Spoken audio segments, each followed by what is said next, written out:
Hello, my 11-week 102ers. Are you having fun yet? I mean, this will be over a third of the way through the semester, and spring break is right after your next due date. Okay, for those of you who are actually watching the videos, I'm glad. Please drop me an email and let me know if you're getting anything out of them, if they're interesting, if they suck. I want to know so I can craft a bit better to your needs. I figure a straight informational video would be absolute torture. Am I right? So here we are in week 4, and we are well on our way to solidifying our topics and our ideas. Now, as you can tell with our weekly announcement, there's really not that much to it this week. It's kind of like having an easy week before spring break is your birthright, isn't it? So let's continue and get this done, okay? Here's our video chapter listing. Here's what you should preview for week 6 coming up after you get back from spring break. 2 documents you need to read this week, and 1 assignment that's due right before spring break. And it's actually not that difficult of an assignment. But let's jump into it, shall we? Going back here and making sure that we look at the master course schedule. We click on that link over on the right-hand side. We scroll down to week number 4, and then here we go. Reading your sources, planning your comparative research essay, and submitting 1 document. So, let's jump right into it with reading your sources. So, in this document, it's basically a rehash of something I've taught since the beginning, and I remember it being taught to me as early as junior high. The 3 stages of reading. It doesn't matter how you remember it. For example, it was always pre-reading, reading, and post-reading for me. But it falls down to a few simple ideas. First, you want to skim over your sources to make sure that things jump out at you. Read the title, the author blurb that sometimes appears at the beginning of the article, usually in smaller italics font. Usually everybody ignores it. Then notice all of the bolding, the section headers, the inserts, and pretty much anything else that grabs your attention. By doing that, you'll have somewhat of an idea of what's coming next. Then, you are going to slow down and really read it. Don't just run your eyes over it and think about other things. Seriously, if you're not soaking it in, you're not reading it. If you have to ask yourself, what in God's name did I just read at the end of a page because you were thinking of your dinner menu, or how to get tickets to WrestleMania for your boyfriend or girlfriend, you might have been moving your eyes across the page, but you definitely weren't working your brain. This is the time where you need to do both. So this is where you're going to pay attention. Annotate or take notes. Ask questions. Highlight. Ask questions. Underline. Ask questions. Again, write notes in the margin. Ask questions. Look things up. Ask questions. And, what was that other thing? Ask questions.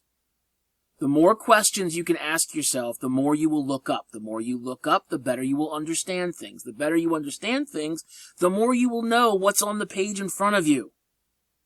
Lastly, you will definitely want to go over those questions that you asked and answer the ones you haven't already answered with the text. You will try and make sense of the things that you haven't already grasped yet. These are the 3 stages of reading, regardless of how they are worded, and they always help out quite a bit. Down here, you can see more directions to more directed questions, and to ask some directions for stage 3. But honestly, I think we covered it nicely, don't you? Okay, enough self-aggrandizing. Let's continue. For planning your comparative research essay, there are 5 expandable boxes here, 1, 2, 3, 4, 5, that will actually help you go through to try to figure out, what the path is to getting this thing right. Remember that your topic needs to be assertive. Assertive. So you need to know the angle that you want to go in, okay? This is all about finding your angle that we talked about in the very first couple of weeks. Making sure that your topic is debatable. It is controversial. It is something that has multiple sides. Don't just tell me that smoking is bad for you. We already know that. You can't prove it any more than it's already been proven. So, find me a debatable aspect of your topic. Then underneath, make sure that you select the relevant background information. What do we need to know in order for the reader to get it? That's kind of the most important question. Okay? If I had to ask one question of you, what would it be? Oh my God, no. It is not Who Let the Dogs Out. You are far too young to remember this damn song, but it was everywhere in the early 2000s. I mean, good Lord on high. You could literally not escape it no matter how you tried. It was in cartoons, it was in movies, it was on television shows, it was in commercials. Old people sang it, young people sang it, men sang it, white women sang it. It didn't matter. It was everywhere, and I hated it. No. The question I want you to ask is, if I were ignorant of this topic, what would I want to know in order to move forward? And that's where we put our relevant background information is. That's where we put in the evidence we choose to discuss. That's the information that I want you to focus on. Okay? That is writing. Okay? You can show the evidence that makes the most sense and is relevant to your angle, and you can start to create your own world for them to write in. That is writing. Your world building. You want your reader to forget about their daily lives and live and breathe what you provide for them.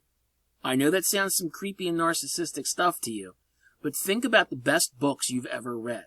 It's almost a letdown when you finish, isn't it? Finally, we'll have our only assignment for the week. It's over here, the Unit 2 selection, article selection and comparing author perspectives brainstorming document. You'll need to clarify the two sources that you're going to have and clearly illustrate the links between them and how they deal with your topic. So, clicking on that, we'll get into here, and the first thing you're going to want to do is click on this document here, which when you open it up, looks like this. I've redone it slightly. The original wasn't absolutely terrible, but I think this one's a little bit easier to grasp. As you can see here, I have two examples in gray. Literally, in step 1, I want you to give me your title and your URL, just like this. Then over here, I want you to give me the author or authors who wrote the article, just like this. And then tell me the year of publication, just like this. Don't overthink it. This is not something difficult. The difficult part comes down here in the comparative grid. Now, in the last organizer that you've done, you had to come up with a few different research questions. You can use that to move into this. Look at the questions you've asked and see if they fit these two sources. If they do not, then you create new questions based upon these two sources. For example, one source is in defense of binge watching. The other source is problems caused by binge watching could go even deeper than previously thought. So, what things will both of these sources discuss? Well, after reading through them, you might find out that both of them provide a good definition for what binge watching actually is. As you can see here, we have the definition from Cohen and the in-text citation. We have the definition from Dodgson and the in-text citation. So obviously this question was a solid one because it is answered by both. Down here we have what is the opinion of binge watching. Since the sources you've found are going to be opinionated, you're going to have one source pointing one way and the other source pointing the other way. So Cohen talks about it this way, and there's the citation. Dodgson talks about it this way, and here's the citation. Once again, the question is answered by both sources. If you have a question that is answered by one source but not another, it is not a good question, and you have to scrap it and find a new one that does deal with both sources. Finally, I want a third question, just so you have 3, okay? Why do people binge watch? Well, Cohen has 1, 2, 3 examples as to why they binge watch. And Dodgson has 1. This question is answered. Now you've got 3 questions that you can deal with both articles. And for the next assignment, which is your paper, you're going to choose 2 of your strongest questions. which means if you only have 2, you're stuck with just those 2. But if you have 3 or 4 or 5, you're able now to kind of choose which ones might work for you the best. When you've understood this, move down to this one. Now I have a bunch of extra boxes, but I only want 3 questions here. You're going to list out your question just like this in this first column. Then you're going to make sure that your title, author, year, and URL appear right here in this first row. Then you are going to answer the question that you asked here using source material and citations from each source. You're going to do it for 1 question, 2 questions, 3 questions. If you would like to go above and beyond, you are absolutely welcome to give me 4, 5, 6, 7, 8, 9, 10. It doesn't matter. I want at least 3, however. This will start you thinking about both sides and how they aren't as far apart as you might think. The next step, which you will tackle next week, will be you creating new ideas from these concepts. That's synthesis, friends. Remember the Lego talk we had last week? Excellent. You do care. That's so sweet. After this assignment is due, you will have 2 weeks until your next due date, so isn't that lovely? As always, whatever I can do to help, please reach out early. Once this is submitted, you can binge watch until your butt hurts, but until this is submitted, get on it. Have a great week, have a great spring break, and we'll see you on the other side.